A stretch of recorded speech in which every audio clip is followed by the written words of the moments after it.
আলহামদুলিল্লাহি রাব্বিল আলামিন ওয়াসসালাতু ওয়াসসালামু আলা সাইয়্যিদিল আমবিয়াই ওয়াল মুরসালিন ওয়া আলা আলিহি ওয়া আসহাবিহি আজমাইন আম্মা বা'দ। দ্বীনি মজলিসের ৭ নম্বর পর্বে আপনাদের সকলকে জানাই আসসালামু আলাইকুম ওয়া রাহমাতুল্লাহি ওয়া বারাকাতুহু। সম্মানিত শ্রোতা মণ্ডলী, আজকের আমাদের আলোচ্য বিষয় খুবই গুরুত্বপূর্ণ বিষয়, যেহেতু এটার সম্পর্ক মানুষের ঈমানের সাথে এবং এটা নিয়ে বিরাট বিতর্ক বর্তমানে হচ্ছে। তাই আমি যদিও আমার কোনো ভিডিওতে আমি শ্রোতা মণ্ডলীর কাছে শেষ পর্যন্ত শোনার জন্য আবেদন করি না, কিন্তু আজকে আমি আপনাদের কাছে আবেদন করব যে আপনারা অবশ্যই এই ভিডিওটা শেষ পর্যন্ত শুনবেন। সেই বিষয়টি হচ্ছে আল্লাহ কোথায়। তো এই আল্লাহ কোথায়, এই প্রশ্নের উত্তর একমাত্র আল্লাহই দিতে পারবেন, অথবা আল্লাহর রাসূল সাল্লাল্লাহু আলাইহি ওয়াসাল্লামই দিতে পারবেন। আল্লাহ এবং আল্লাহর রাসূল ছাড়া তৃতীয় কোনো ব্যক্তির জন্য নিজের পক্ষ থেকে এর উত্তর দেওয়া মোটেই সম্ভব নয়। যেহেতু কোনো ব্যক্তি, সে যেই হোক না কেন, কেউ আমরা আল্লাহকে দেখিনি। অতএব আল্লাহর সঠিক অবস্থান কোথায়, এই বিষয়টা জানার একমাত্র উপায় কোরআন এবং বিশুদ্ধ হাদিস। তাই আমরা জানবো যে কোরআন এবং বিশুদ্ধ হাদিস মতে আল্লাহর অবস্থান কোথায়। শ্রেণীর মানুষ সোশ্যাল মিডিয়ার মাধ্যমে প্রচার করেছে যে আল্লাহ একমাত্র আরশে আছেন, আরশ ছাড়াই অন্য কোনো জায়গায় যদি আল্লাহকে মানা হয় যে আল্লাহ বান্দার নিকটে আছে বা বান্দার সাথে আছে বা দুনিয়াতে আছে, যদি এই ধরনের কোনো ব্যক্তি বিশ্বাস করে তাহলে সে মুশরিক হয়ে যাবে, তার ঈমান থাকবে না। তাই আমরা এখন কোরআন এবং বিশুদ্ধ হাদিসের আলোকে জানবো যে তাদের এই কথাটা কতটুকু কোরআন হাদিস সম্মত। আমরা এই সম্পর্কে সর্বপ্রথম কোরআন দেখব। তো আমরা কোরআনের মধ্যে আল্লাহর অবস্থান সম্পর্কে ৬ ধরনের আয়াত পাই। কিছু আয়াতের দ্বারাই বোঝা যায় যে আল্লাহ তাআলা আরশে আছেন। তার মধ্যে অন্যতম আয়াত হচ্ছে সূরা আরাফের ৫৪ নম্বর আয়াত।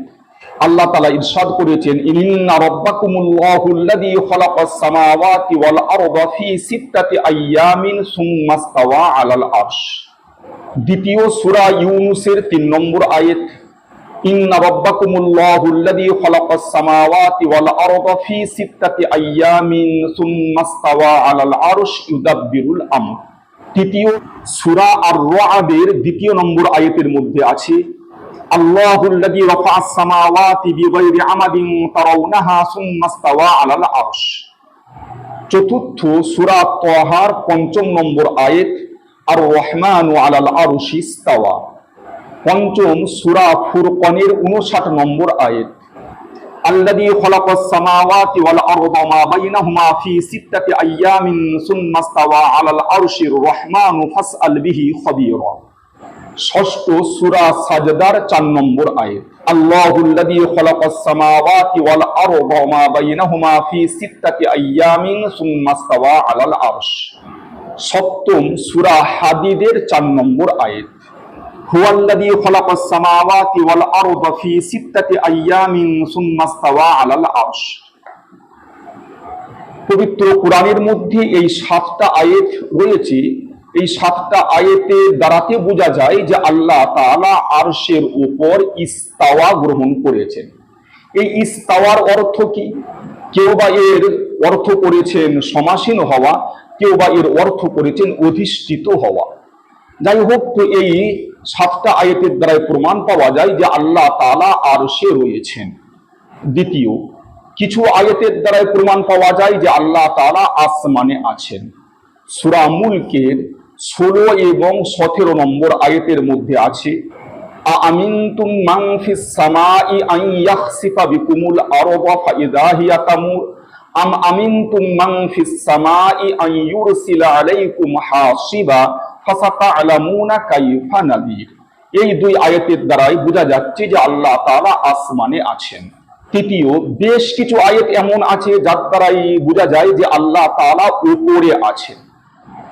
যেমন সূরা সাজদার ৫ নম্বর আয়াতের মধ্যে আছে, ইউদাব্বিরুল আমরা মিনাস সামাই ইলাল আরদি সুম্মা ইয়ারুজু ইলাইহি ফি ইয়াউমিন কানা মিকদারুহু আলফা সানা।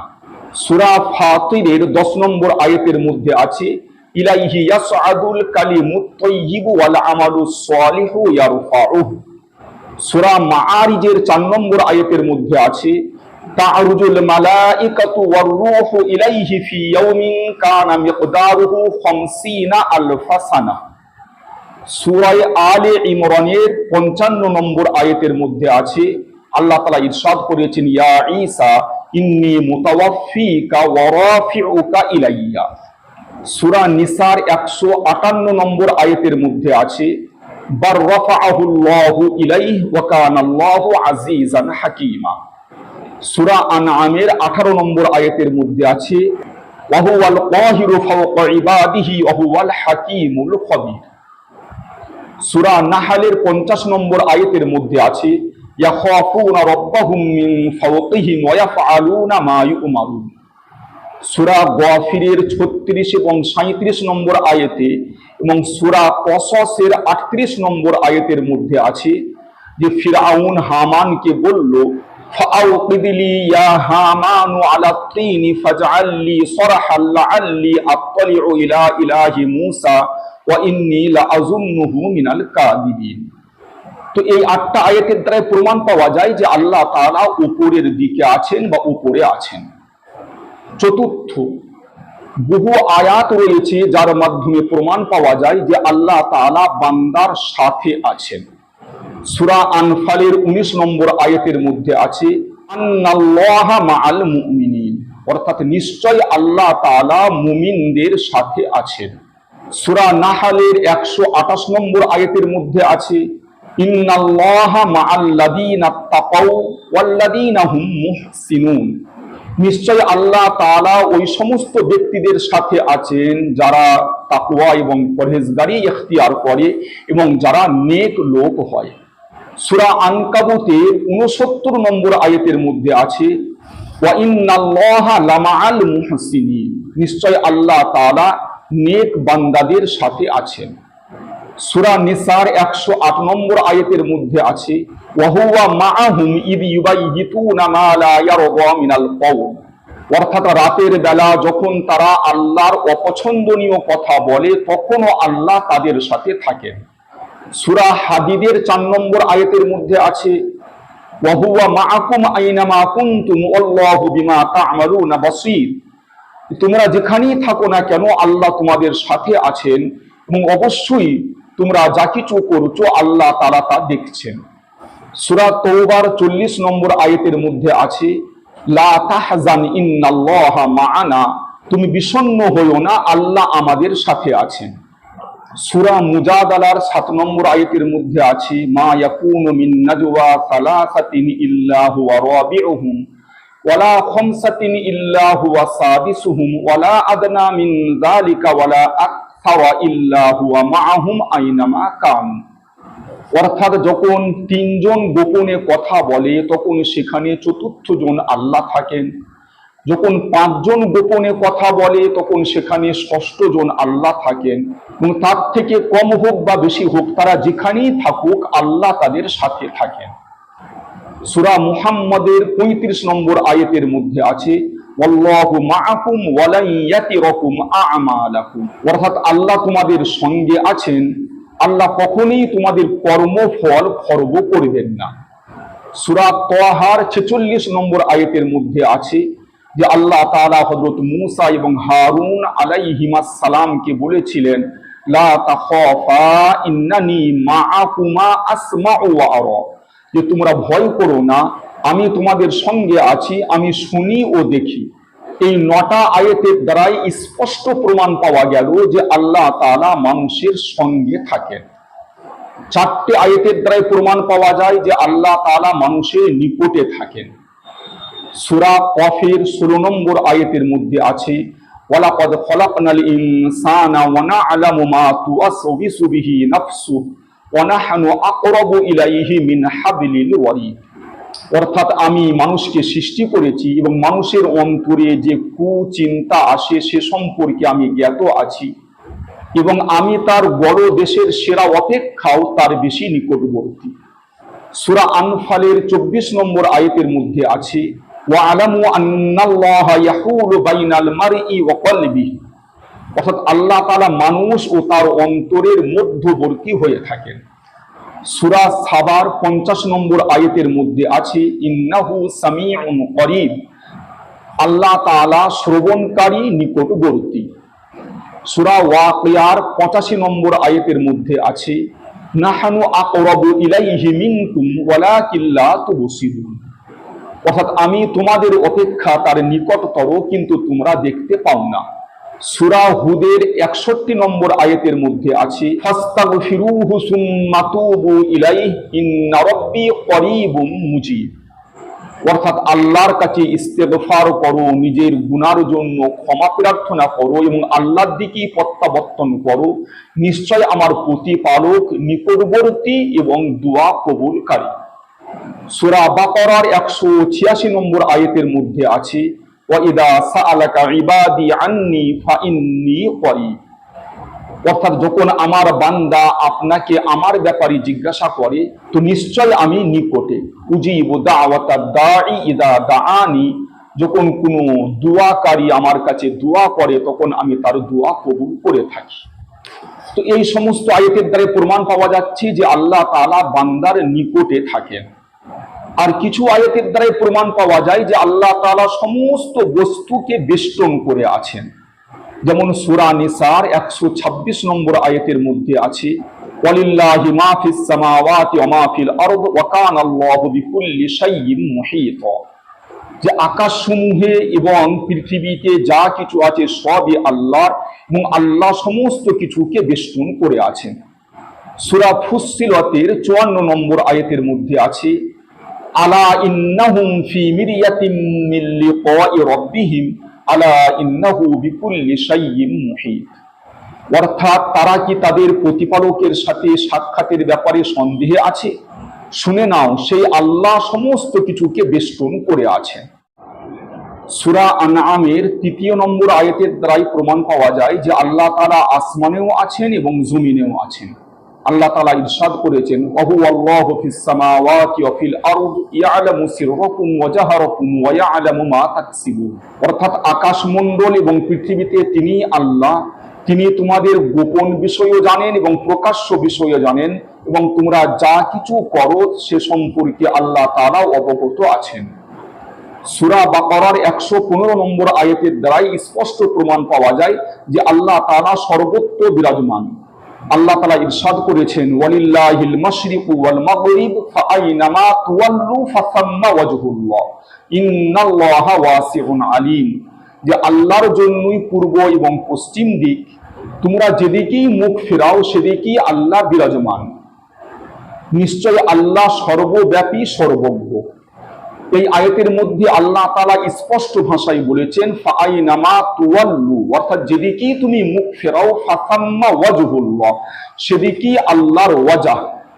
এই ওয়াজহুন শব্দের আবিধানিক অর্থ হচ্ছে মুখমণ্ডল, চেহারা এবং সত্তা। তাহলে এই আয়াতের অর্থ হলো যে তোমরা যেদিকেই মুখ ফেরাও না কেন সেদিকেই আল্লাহর সত্তা মওজুদ রয়েছে।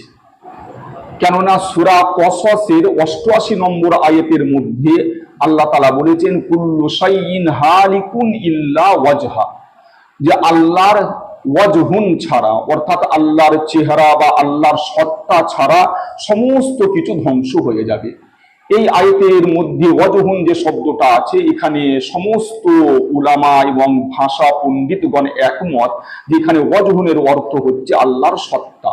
এইভাবে সূরা রহমানের 26 এবং 27 নম্বর আয়াতের মধ্যে আছে কুল্লু মান আলাইহা ফান ওয়া ইয়াবকা ওয়াজহু রাব্বিকা যুল জালালি ওয়াল ইকরাম, যে সব কিছু ধ্বংস হয়ে যাবে, শুধু তোমার প্রতিপালকের ওয়াজহু অর্থাৎ প্রতিপালকের চেহারা এবং সত্তা ফানা হবে না, ধ্বংস হবে না।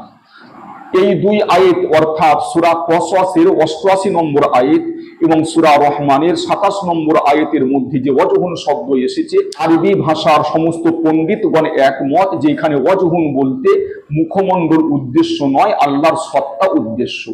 অতএব সূরা বাকারার যে 115 নম্বর আয়াতের মধ্যে ওয়াজহুন শব্দ এসেছে, এখানেও আল্লাহর সত্তাই উদ্দেশ্য, অর্থাৎ তুমি যেদিকে তাকাও না কেন সেদিকেই আল্লাহর সত্তা বিরাজমান। আমরা এখানে আল্লাহর অবস্থান সম্পর্কে পবিত্র আল কুরআন থেকে মোট 36টা আয়াত পেশ করলাম। তার মধ্যে প্রথম যে 3 প্রকার আয়াত ছিল, অর্থাৎ 7টা আল্লাহ তাআলার আরশে থাকা সম্পর্কে, অতঃপর 2টো আসমানে থাকা সম্পর্কে, অতঃপর 8টা উপরে থাকা সম্পর্কে, এই আয়াতগুলোর কোনো অনুবাদ আমি করিনি। যেহেতু আল্লাহ তাআলার আরশে থাকা বা আসমানে থাকা বা উপরে থাকা এটা কোনো মতভেদপূর্ণ বিষয় নয়, এটা আমরাও স্বীকার করি, এবং যারা আল্লাহ তাআলাকে শুধুমাত্র আরশের উপর সীমাবদ্ধ রেখেছে তারাও এটা স্বীকার করে। যেহেতু এই 3 ধরনের আয়াত সম্পর্কে কোনো মতভেদ নেই, তাই ভিডিওটা দীর্ঘ হওয়ার ভয়ে আমি আর সেগুলোর অনুবাদ করলাম না। আমি সূরার নাম এবং আয়াত নম্বর সহ আপনাদের সামনে পাঠ করে দিয়েছি, ইচ্ছা করলে আপনারা সেই আয়াতের অনুবাদগুলো দেখে নিতে পারেন। যেমন পবিত্র আল কুরআনের মধ্যে আল্লাহর অবস্থান সম্পর্কে 6-7 ধরনের আয়াত বর্ণিত হয়েছে, ঠিক তেমনই ভাবে বিশুদ্ধ হাদিসের মধ্যেও আল্লাহ তাআলার অবস্থান সম্পর্কে অনেক রকমের কথা বর্ণিত আছে। যেমন বিশুদ্ধ হাদিসের মধ্যে আছে যে আল্লাহ তাআলা আরশের উপরে আছেন, বিশুদ্ধ হাদিসের মধ্যে আছে আল্লাহ তাআলা আসমানে আছেন, এবং বিশুদ্ধ হাদিসের মধ্যে এও আছে যে আল্লাহ তাআলা উপরে আছেন। এই 3 ধরনের হাদিস আমি এখানে পেশ করছি না, যেহেতু এটা বিতর্কের বিষয় নয়। কিন্তু যে সম্পর্কে বিতর্ক, অর্থাৎ আল্লাহ নিকটে আছেন কিনা বা আল্লাহ সব জায়গায় আছেন কিনা, আমি এই সম্পর্কে কিছু বিশুদ্ধ হাদিস আমি আপনাদের সামনে পেশ করেছি।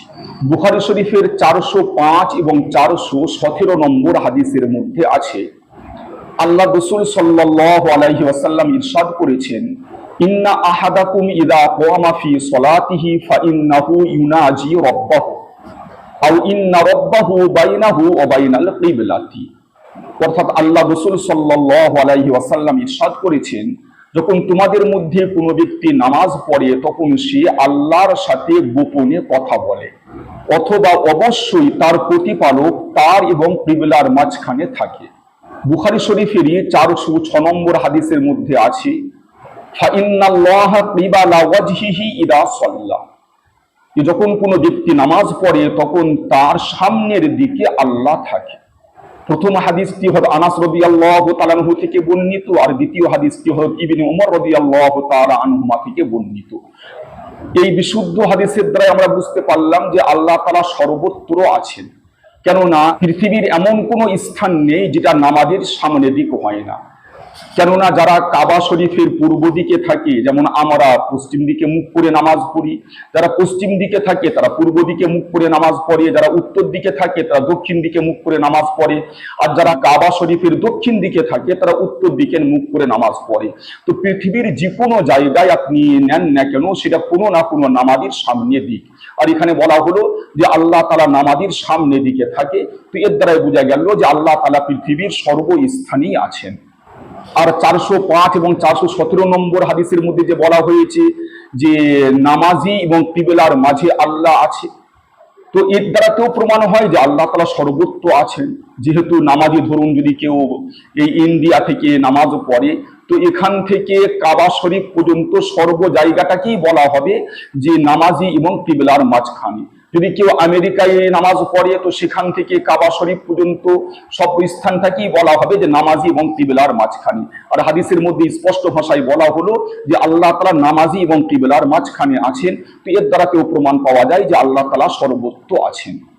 বুখারী শরীফের ৭৪০৫ নম্বর হাদিসের মধ্যে আছে, রাসূলুল্লাহ সাল্লাল্লাহু আলাইহি ওয়াসাল্লাম হাদিসে কুদসির মধ্যে বর্ণনা করেছেন, আনা ইনদা যন্নি আবদি বি ওয়া আনা মাআহু ইযা যাকারানি।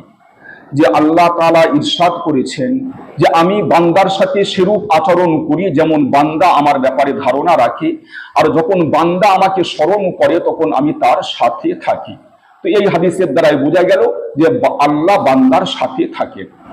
মুসলিম শরীফের 2569 নম্বর হাদিসের মধ্যে আছে একটা লম্বা হাদিস, যেখানে আল্লাহ তাআলা কিয়ামতের দিন বান্দাকে ডেকে বলবেন যে হে বান্দা, আমি অসুস্থ হয়েছিলাম, তুমি আমাকে দেখতে যাওনি কেন? তখন বান্দা বলবে যে আল্লাহ, তুমি তো রব্বুল আলামিন, তুমি কিভাবে অসুস্থ হতে পারো? তখন আল্লাহ তাআলা বলবেন যে আমার অমুক বান্দা অসুস্থ হয়েছিল, তুমি তাকে দেখতে যাওনি। আমা আলিমতা আন্নাকা লাউ উত্তাহু লাওয়াজাত্তানি ইনদাহু, তুমি কি জানো না যদি তুমি তাকে দেখতে যেতে তাহলে তার কাছে তুমি আমাকে পেতে। এর দ্বারা কেউ বোঝা যায় যে আল্লাহ তাআলা বান্দার সাথে থাকেন। এইভাবে মুসলিম শরীফের 1342 নম্বর হাদিসের মধ্যে আল্লাহ রাসূল সাল্লাল্লাহু আলাইহি ওয়াসাল্লাম থেকে সফরের দোয়া বর্ণিত হয়েছে। তাতে এই শব্দ আছে, আল্লাহুম্মা আনতা সাহিবু ফিস সাফার ওয়াল খলিফাতু ফিল আহল। হে আল্লাহ, তুমি আমার সফরের সঙ্গী এবং আমার পরিবার বর্গের মধ্যে তুমি আমার প্রতিনিধি। তো এখানে আল্লাহ তাআলাকে বলা হয়েছে সফরের সঙ্গী, আর যে সঙ্গী হয় সে নিকটে থাকে। তো এই হাদিসের দ্বারাতেও আল্লাহ তাআলার বান্দার নিকটে থাকা প্রমাণিত হয়। বুখারী শরীফের 2992 নম্বর হাদিসের মধ্যে আছে, আল্লাহ রাসূল সাল্লাল্লাহু আলাইহি ওয়াসাল্লাম ইরশাদ করেছেন, ইয়া আইয়ুহান নাসুর বাউ আলা আনফুসিকুম ফাইন্নাকুম লা তাদউনা আসাম্মা ওয়ালা গায়িবা ইন্নাহু মাআকুম ইন্নাহু সামিউন করিব। হে লোক সকল, তোমরা নিজেদের জানের উপরে দয়া করো, মায়া করো। তোমরা এমন কোন সত্তাকে ডাকছো না যিনি বধির বা অনুপস্থিত। তিনি তোমাদের সঙ্গী আছেন, তিনি শ্রোতা এবং নিকটবর্তী। তো এই হাদিসের দ্বারাতেও স্পষ্ট প্রমাণ পাওয়া গেল যে আল্লাহ তাআলা বান্দার নিকটে থাকেন, বান্দার নিকটবর্তী। বান্দা যেখানেই থাকুক না কেন আল্লাহ তাআলা তার সাথে থাকেন, এ সম্পর্কে একটা স্পষ্ট এবং বিশুদ্ধ হাদিস এই। নাসিরউদ্দিন আলবানী সাহেব তার সিলসিলাতুল আহাদিসিস সহিহা গ্রন্থের 1046 নম্বরে বর্ণনা করেছেন, আন্না জুবাইর ইবনে নুফাইর রাদিয়াল্লাহু তাআলা আনহু قال قال النبي صلى الله عليه وسلم وزكى نفسه فقال رجل وما تزكية النفس فقال أن يعلم أن الله عز وجل معه حيث كان। যে হযরত জুবাইর ইবনে নুফাইর রাদিয়াল্লাহু তাআলা আনহু তিনি বর্ণনা করেছেন যে আল্লাহ রাসূল সাল্লাল্লাহু আলাইহি ওয়াসাল্লাম একবার বললেন যে ওয়াজাক্কা নাফসাহু, অর্থাৎ যে ব্যক্তি তার আত্মশুদ্ধি করলো। তো আল্লাহ রাসূল সাল্লাল্লাহু আলাইহি ওয়াসাল্লামকে জিজ্ঞাসা করা হলো যে আত্মশুদ্ধি কি জিনিস। তার উত্তরে আল্লাহ রাসূল সাল্লাল্লাহু আলাইহি ওয়াসাল্লাম বললেন যে আত্মশুদ্ধি হচ্ছে এই যে সে দৃঢ় বিশ্বাস রাখবে যে সে যেখানেই থাকুক না কেন আল্লাহ তাআলা তার সাথে থাকেন। এই সমস্ত বিশুদ্ধ হাদিসের দ্বারা প্রমাণ পাওয়া গেল যে আল্লাহ তাআলা মানুষের সাথে থাকেন, মানুষের নিকটে থাকেন এবং সব জায়গায় থাকেন। এই যে আল্লাহ তাআলার অবস্থান সম্পর্কে আমরা আপনাদের সামনে মোট 36টা আয়াত এবং 6টা বিশুদ্ধ হাদিস পেশ করলাম। এই সমস্ত আয়াত এবং হাদিসের উপরে কিভাবে ঈমান আনা হবে বা এর উপরে কিভাবে আমল করা হবে এই সম্পর্কে উলামায়ে উম্মতের দুটো অভিমত আছে। একদল উলামার মত হচ্ছে এই, যেহেতু আল্লাহ তাআলা অসীম, তিনি কোনো স্থানের সাথে সীমাবদ্ধ থাকতে পারেন না, তাই ওই সমস্ত আয়াত এবং হাদিস যেখানে আল্লাহ তাআলার কোনো বিশেষ স্থানে থাকা বোঝায় তারা ওই সব হাদিস এবং আয়াতের তারা এমন ব্যাখ্যা করেন যে ব্যাখ্যার কারণে আর আল্লাহ তাআলা কোনো স্থানের মধ্যে সীমাবদ্ধ থাকে না। এই কারণে এই দলের উলামায়ে কেরামগণ ওই সমস্ত আয়াতেরও ব্যাখ্যা করেছেন যে আয়াতের কারণে আল্লাহ তাআলার মানুষের নিকটে থাকা বা মানুষের সাথে থাকার প্রমাণ হয়। এইভাবে ওই সমস্ত আয়াতেরও ব্যাখ্যা করেছেন যে আয়াতের কারণে আল্লাহ তাআলার আরশের ওপর সীমাবদ্ধ থাকার প্রমাণ পাওয়া যায়। অর্থাৎ এই সমস্ত উলামায়ে কেরামরা ওই সব আয়াত এবং সব হাদিসেরই ব্যাখ্যা করেছেন। দ্বিতীয় একদল উলামা যারা বেশি সাবধানী এবং অধিকাংশ উলামা এই দলেরই অন্তর্ভুক্ত, তারা কিন্তু বলেন যে না, আমরা কোনো আয়াতের কোনো ব্যাখ্যা করব না, আল্লাহ তাআলা যেমন বলেছেন আমরা তেমনই বিশ্বাস রাখবো এবং এই ব্যাপারে আমরা কোনো রকম কোনো ব্যাখ্যা করব না। আল্লাহ তাআলা বলেছেন আমি আরশের উপরে আছি, আমরা তার উপরে বিশ্বাস রাখবো যে আল্লাহ আরশের উপরে আছেন। কিভাবে আছেন বা তার থাকার পদ্ধতি কি এসব কোনো ব্যাখ্যায় যাব না। আল্লাহ তাআলা বলেছেন আমি আসমানে আছি, আমরা তার উপরে বিশ্বাস রাখবো। আল্লাহ তাআলা বলেছেন আমি উপরে আছি, আমরা তার উপরে বিশ্বাস রাখবো। আমরা কোনো আয়াতের কোনো ব্যাখ্যা করব না। এইভাবে আল্লাহ তাআলা বলেছেন আমি মানুষের নিকটে আছি, তার উপরে বিশ্বাস রাখবো। আল্লাহ তাআলা বলেছেন আমি মানুষের সাথে আছি, তার উপরে বিশ্বাস রাখবো। আল্লাহ তাআলা বলেছেন আমি সব জায়গায় আছি, তার উপরে বিশ্বাস রাখবো। কোনো আয়াতের কোনো রকম কোনো ব্যাখ্যা করা চলবে না। এবং আল্লাহর রহমতে আমরাও এই দলেরই অন্তর্ভুক্ত। আমরা আল্লাহর অবস্থান সম্পর্কে যে সমস্ত আয়াত বা হাদিস আছে আমরা তার উপরে বিশ্বাস রাখি। আমরা কোনো আয়াতের কোনো ব্যাখ্যা করি না এবং কোন রকম কোনো মন গড়া ব্যাখ্যাকে সমর্থনও করি না। অতএব আমরা এই বিশ্বাস রাখি যে আল্লাহ তাআলা মানুষের সাথে আছেন। কিভাবে আছেন? আমরা এ কথা বলি না যে মানুষের শরীরের সাথে লেগে আছে, আমরা এ কথাও বলি না যে মানুষের শরীরের সাথে একাকার হয়ে আছে। আমরা এটাই বলি যে আল্লাহ তাআলা যেহেতু বলেছেন আমি বান্দার সাথে আছি, অতএব আল্লাহ তাআলা বান্দার সাথে আছেন। তার কি পদ্ধতি, কিভাবে আছেন, আমরা এর কোনো ব্যাখ্যা মানি না বা ব্যাখ্যা করি না। এইভাবে আল্লাহ তাআলা মানুষের নিকটে আছেন, আমরা এর উপর বিশ্বাস করি। কিভাবে আছেন আমরা এর কোনো ব্যাখ্যাই যাই না। যেমন আমরা আল্লাহর আরশের উপরে থাকার কোনো ব্যাখ্যা করি না, তেমন আল্লাহ তাআলার সর্বত্র থাকার বা সর্ব জায়গায় থাকার বা মানুষের নিকটে থাকার বা মানুষের সাথে থাকারও কোনো ব্যাখ্যা আমরা করি না। কিন্তু বর্তমানে একটা নতুন দল তৈরি হয়েছে যারা আল্লাহ তাআলার আরশের উপরে থাকা সম্পর্কে যে সমস্ত আয়াত বা হাদিস আছে, এইভাবে আল্লাহ তাআলার আসমানে থাকার ব্যাপারে যে সমস্ত আয়াত বা হাদিস আছে বা আল্লাহ তাআলার উপরে থাকার ব্যাপারে যে সমস্ত আয়াত বা হাদিস আছে সেইগুলোর কোনো ব্যাখ্যা করতে তারা প্রস্তুত নয়। তারা বলছে তার কোনো ব্যাখ্যা করা যাবে না, যেমন আছে তেমনই ঈমান রাখতে হবে। কিন্তু তারাই আবার আল্লাহ তাআলার নিকটে থাকার ব্যাপারে, আল্লাহ তাআলার মানুষের সাথে থাকার ব্যাপারে বা আল্লাহ তাআলার সর্ব জায়গায় থাকার ব্যাপারে যে সমস্ত আয়াত বা হাদিসগুলো রয়েছে তারা তার মন মানি বা যেমন তাদের মন চায় তেমন তারা ব্যাখ্যা দিচ্ছে।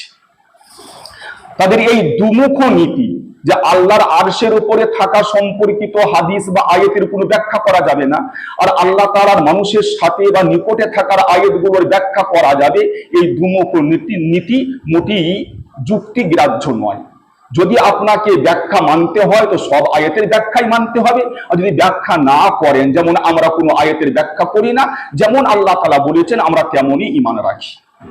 আমার মনে হয় এই যে বিভ্রান্তি এর মূল কারণ হচ্ছে এই সমস্ত লোকেরা যারা আল্লাহ তাআলাকে সপ্ত আসমানের উপরে আরশের মধ্যে সীমাবদ্ধ মানে, তারা আল্লাহ তাআলাকে মখলুকের মতো মনে করে, সৃষ্টিজীবের মতো মনে করে। যে যদি আল্লাহ তাআলা আরশের উপর আছেন তাহলে বান্দার সাথে কি করে থাকবেন, বা যদি আল্লাহ তাআলা আরশের উপরে আছেন তাহলে বান্দার নিকটে কি করে থাকবেন।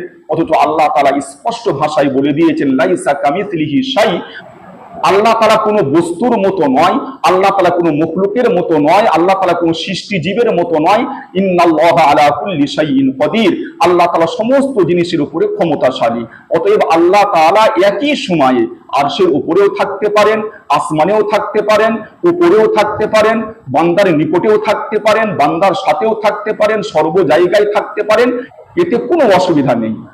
এবং এই যে আল্লাহ তাআলার অবস্থান সম্পর্কিত যত হাদিস বা আয়াত আছে এর মধ্যে কোনো বিরোধ নেই। আল্লাহ তাআলা একই সময়ে এই সমস্ত জায়গায় থাকতে পারেন, যেহেতু আল্লাহ তাআলা কোনো সৃষ্টিজীবের মতো নয়, আল্লাহ তাআলা সমস্ত জিনিসের উপরে ক্ষমতা আছে। তাছাড়া আল্লাহ তাআলা যখন নিজেই স্পষ্ট ভাষায় বলছেন যে আমি বান্দার সাথে থাকি, বান্দার নিকটে থাকি, সর্ব জায়গায় থাকি, তো এটাকে অস্বীকার করার কোনো যুক্তি নেই এবং অস্বীকার করারও কোনো রাস্তা নেই। বর্তমানে যে সমস্ত শায়েখরা তাদের লিখনীতে এবং বক্তৃতার মধ্যে এই ফতোয়া দিয়ে বেড়াচ্ছেন যে যারা আল্লাহ তাআলাকে সব জায়গায় মানে তারা মুশরিক, তাদের কাছে আমাদের অনুরোধ যে আপনারা এই সম্পর্কে কোনো একটা আয়াত বা একটা সহিহ হাদিস পেশ করুন যার মধ্যে আল্লাহ তাআলা বলেছেন অথবা আল্লাহ রাসূল বলেছেন যে আল্লাহ তাআলা সর্ব জায়গায় নেই, বা আল্লাহ তাআলা বান্দার নিকটে নেই, বা আল্লাহ তাআলা বান্দার সাথে নেই। আর যে ব্যক্তি আল্লাহ তাআলাকে সব জায়গায় মানবে সে মুশরিক হয়ে যাবে। এ সম্পর্কে আপনারা মাত্র একটা আপনারা কোনো দলিল পেশ করুন, কিয়ামত পর্যন্ত পেশ করতে পারবেন না। আল্লাহ তাআলাকে আরশের মধ্যে সীমাবদ্ধ রাখা আর এ কথা বলা যে আল্লাহ তাআলার সত্তা মানুষের সাথে নেই, বা আল্লাহ তাআলার সত্তা মানুষের নিকটে নেই, বা সর্বস্থানে নেই, এটা হচ্ছে ওই সমস্ত আয়াতকে অস্বীকার করা যে সমস্ত আয়াতে আল্লাহ তাআলা স্পষ্ট ভাষায় বলেছেন যে আমি বান্দার সাথে আছি, বান্দার নিকটে আছি, সর্বস্থানে আছি। এই সমস্ত আয়াতকে অস্বীকার করাই হয়। তো যারা ওই মাত্র 7টা আয়াতের উপর ঈমান রেখে আল্লাহ তাআলার বান্দার সাথে থাকা সম্পর্কিত 9টা আয়াত এবং আল্লাহ তাআলার বান্দার নিকটে থাকা সম্পর্কিত 6টা আয়াতকে অস্বীকার করে অথবা নিজেদের মন গড়া ব্যাখ্যা করে, তারাই আবার নিজেদেরকে মুহাস তৌহিদবাদী বা সত্য থেকে প্রকৃত মুসলমান বলে দাবি করে, আর যারা তাদের এই মন গড়া ব্যাখ্যাকে মানে না তাদেরকে আবার এরাই মুশরিক বলে ফতোয়া দেয়। যারা আল্লাহ তাআলাকে আরশের মধ্যে সীমাবদ্ধ রাখে তাদের কিছু শায়েখ ওই সমস্ত আয়াত যাতে আল্লাহ তাআলাকে বান্দার নিকটে বা বান্দার সাথে বলা হয়েছে তার ব্যাখ্যা এই করে। যেমন তাদের একটা লেখনী এবং একটা বক্তৃতা আমি শুনছিলাম যে সূরা তাহার মধ্যে যে আয়াতটা আছে যে আল্লাহ তাআলা হযরত মূসা এবং হারুন আলাইহিস সালামকে বললেন, লা তাখাফা ইন্নানি মাআকুমা আসমাউ ওয়া আরা। শায়েখ বলছিলেন যে এখানে ইন্নানি মাআকুমার পরে বলা হয়েছে আসমাউ ওয়া আরা।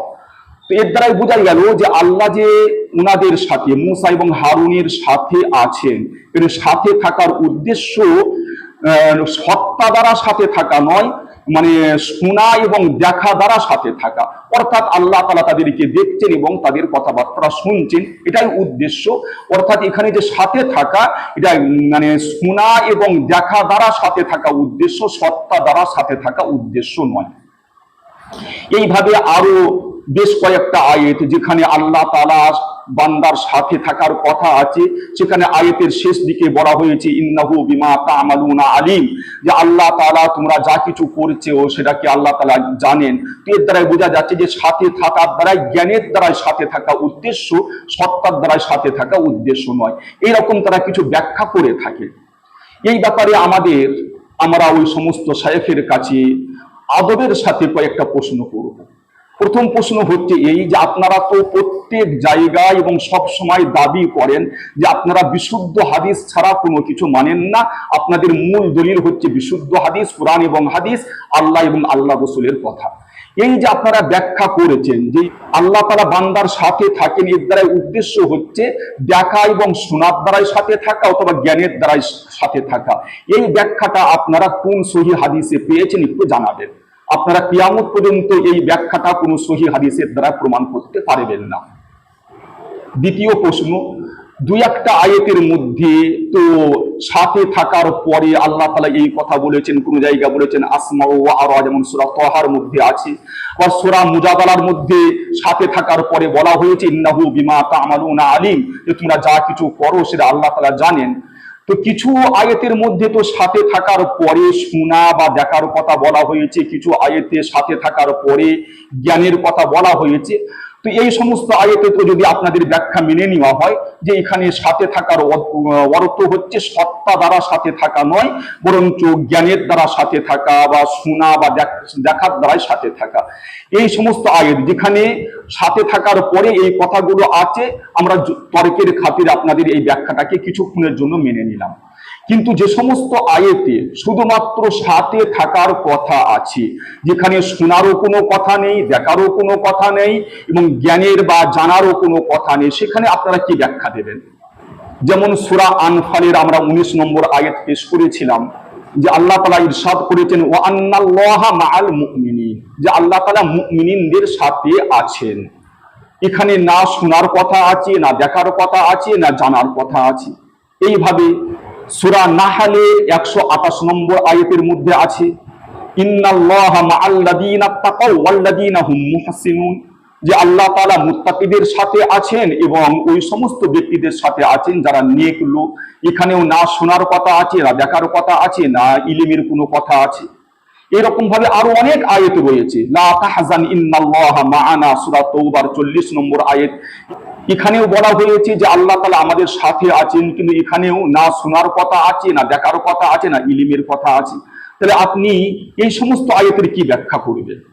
তৃতীয় প্রশ্ন, যদি দুই একটা আয়াতে সাথে থাকার পরে যে শোনা বা দেখার কথা আছে বা জ্ঞানের কথা আছে, ওই দু তিনটে আয়াতের কারণে যদি সমস্ত জায়গায় আপনি এই কথা মেনে নেন যে আল্লাহ তাআলা সাথে আছে, মানে জ্ঞানের দ্বারাই সাথে আছে বা শোনার দ্বারাই সাথে আছেন বা দেখার দ্বারাই সাথে আছেন, তাহলে তো এই একই কথা আমরা আল্লাহ তাআলার আরশের উপর থাকার ব্যাপারেও বলতে পারি।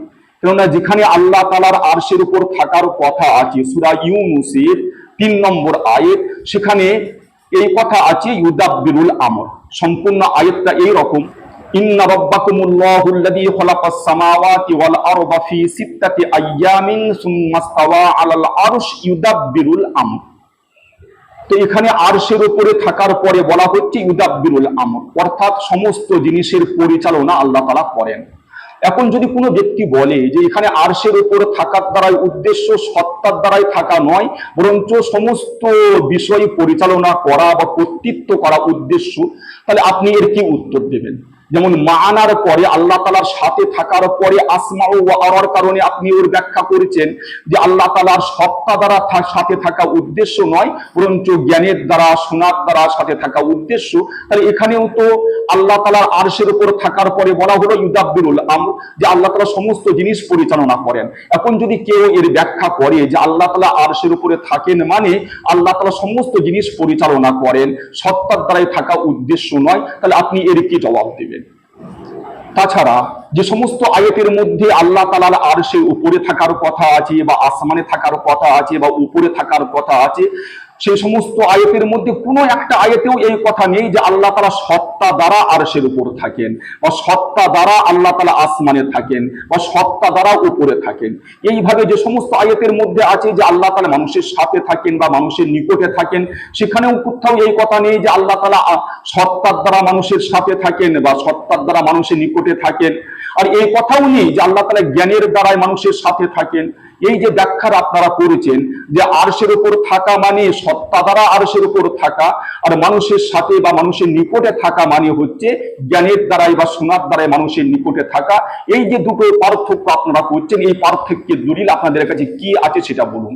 এবং দলিল দিতে হবে হয় কোরআন দ্বারাই, না হলে হাদিস দ্বারাই, সহি বিশুদ্ধ হাদিস দ্বারাই। আর এরকম কোনো দলিল আপনারা দিতে পারবেন না। এখন যদি কোনো শায়েখ বলেন যে আল্লাহ তাআলা সাথে আছেন, এর দ্বারা উদ্দেশ্য জ্ঞান বা ইলমের দ্বারা সাথে থাকা, দলিল কি? যে অমুক মুফাসসির বলেছেন, অমুক মুফাসসির বলেছেন। তাদের কাছে আমাদের বিনীত নিবেদন যে আপনারা তো কোরআন হাদিস ছাড়া কিচ্ছু মানেন না বলে দাবি করেন, তো এখানে আপনি মুফাসসিরদের কথা কেন টেনে আনছেন? এত বড় একটা গুরুত্বপূর্ণ বিষয় যার উপরে মানুষের ইসলাম, মানুষের ঈমান থাকা বা না থাকার বিষয়, সেখানে মুফাসসিরদের কথা টেনে এনে সেই যে বিষয়টাকে প্রমাণ করা, এটা তো আপনাদের নীতি বিরুদ্ধ হচ্ছে। কারণ আপনাদের নীতি তো হচ্ছে যে কোরআন এবং বিশুদ্ধ হাদিস ছাড়া কোনো কিছু দলিল নয়, আল্লাহ এবং আল্লাহ রাসূলের কথা ছাড়া কারো কথা কোনো দলিল নয়। মুফাসসিরিনগণ আমাদের কাছে অবশ্যই সম্মানিত, কিন্তু তাদের শুধুমাত্র ওই সব কথা আপনি মানবেন যেটা আপনার পক্ষে যাচ্ছে, আর যেটা আপনার বিপক্ষে যাচ্ছে সেখানে আপনি তাদের কথা মানবেন না। এই দুমুখ নীতি কিন্তু আমরা সহ্য করব না, বা এই দুমুখ নীতিকে আমরা সমর্থনও করি না। যদি মুফাসসিরিনদের কথা মানতে হয়, তাহলে যেমন আল্লাহ তাআলার বান্দার সাথে থাকা সম্পর্কে বা নিকটে থাকা সম্পর্কে বা সব জায়গায় থাকা সম্পর্কে যেমন আপনি মুফাসসিরিন মুহাদ্দিসিনদের কথা মানছেন বা তাদের ব্যাখ্যাকে তুলে ধরেছেন, তাহলে আপনাকে আল্লাহ তাআলার আরশের উপর থাকা সম্পর্কে বা আসমানে থাকা সম্পর্কে মুফাসসিরিন এবং মুহাদ্দিসিনরা যে ব্যাখ্যা করেছেন সেই ব্যাখ্যাও আপনাকে মানতে হবে। আপনি এক জায়গায় তাদের ব্যাখ্যা মানবেন আর অপর জায়গায় তাদের ব্যাখ্যা মানবেন না, এই দুমুখ নীতি চলবে না। তাছাড়া আপনারা আপনাদের বায়ান, বক্তৃতা এবং আপনাদের লেখনীতে বারবার এ কথা বলেন যে আল্লাহ তাআলার নাম এবং গুণাবলী সম্পর্কে কোরআন এবং বিশুদ্ধ হাদিসে যেমন আছে তেমনই ঈমান রাখতে হবে, কোন রকম কোনো তাবিল বা ব্যাখ্যা করা যাবে না। এই কারণেই আপনারা কোরআনের মধ্যে যে ইয়াদুল্লাহ, আল্লাহর হাত, সেখানে বলেন আল্লাহর হাত বলতে আল্লাহর হাতই উদ্দেশ্য, এখানে কোন রকম কোনো ব্যাখ্যা করা যাবে না। তো যখন আপনারা বারবার এই নীতি বলে যাচ্ছেন যে আল্লাহর নাম এবং গুণাবলী সম্পর্কে কোন রকম কোনো ব্যাখ্যা করা যাবে না, তো আল্লাহ তাআলার নিকটে থাকা, বান্দার সাথে থাকা, এটাও তো একটা আল্লাহর গুণ। এখানে আপনারা কেন ব্যাখ্যা করেছেন এটা তো আমরা বুঝতে পারছি না। আপনারা এক জায়গায় বলছেন কোন রকম কোনো ব্যাখ্যা করা যাবে না, আবার অন্য জায়গাতে আবার ব্যাখ্যা করেছেন।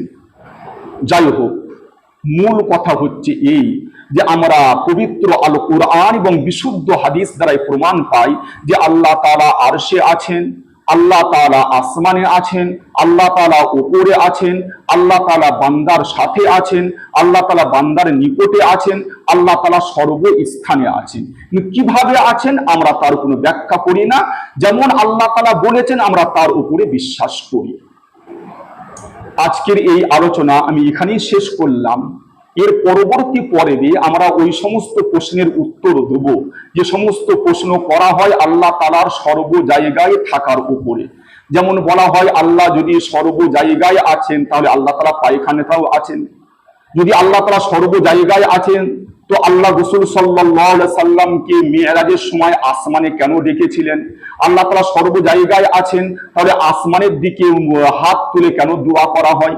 মূলত এই তিনটে প্রশ্ন করা হয়ে থাকে ওই সমস্ত ব্যক্তিদের উপরে যারা আল্লাহ তাআলাকে সর্ব জায়গায় মানেন। ইনশাআল্লাহ আমরা পরের পর্বে এই সমস্ত প্রশ্নের উত্তর দেব। এইভাবে বুখারী শরীফের 1145 নম্বর হাদিসের মধ্যে আছে আল্লাহ তাআলা প্রতি রাতে যখন রাতের 1/3 বাকি থাকে তখন প্রথম আসমানে অবতরণ করেন। এই হাদিসের দ্বারা প্রমাণ করা হয়, তো এর দ্বারা বোঝা গেল যে আল্লাহ তাআলা নিশ্চয়ই আরশে আছেন, নাহলে অবতরণ করার কথা কেন আসছে? ইনশাআল্লাহ এই সমস্ত প্রশ্নের উত্তর আমরা পরবর্তী পর্বে দেব। এই পর্বে আমি যা কিছু আলোচনা করলাম সমস্ত কিছুটাই পবিত্র আল কোরআন এবং বিশুদ্ধ হাদিসকে সামনে রেখে। আমি জানি যে আমার এই আলোচনার উপরে অনেকের অনেক প্রশ্ন থাকতে পারে এবং অনেক সমালোচনাও হবে, কিন্তু যারা যা প্রশ্ন করবেন নিজের মন মতো নয়, বরঞ্চ পবিত্র আল কোরআন এবং বিশুদ্ধ হাদিসকে সামনে রেখে আপনারা প্রশ্ন করবেন। ইনশাআল্লাহ আমি সেই সমস্ত প্রশ্নের উত্তর দেওয়ার চেষ্টা করব। আল্লাহ তাআলা আমাদের সকলকে সঠিক আকীদা এবং বিশ্বাস রাখার তৌফিক দান করুন এবং ভ্রান্ত বিশ্বাসের হাত থেকে হেফাজত করুন। আল্লাহুম্মা আরিনাল হাক্কা হাক্কান ওয়ারযুকনা ইত্তিবাআ ওয়া আরিনাল বাতিলা বাতিলান ওয়ারযুকনা ইজতিনাবা। আলহামদুলিল্লাহি রাব্বিল আলামিন ওয়াস সালাতু আলা রাসূলিহি মুহাম্মাদিন ওয়া আলা আলিহি ওয়া আসহাবিহি আজমাইন।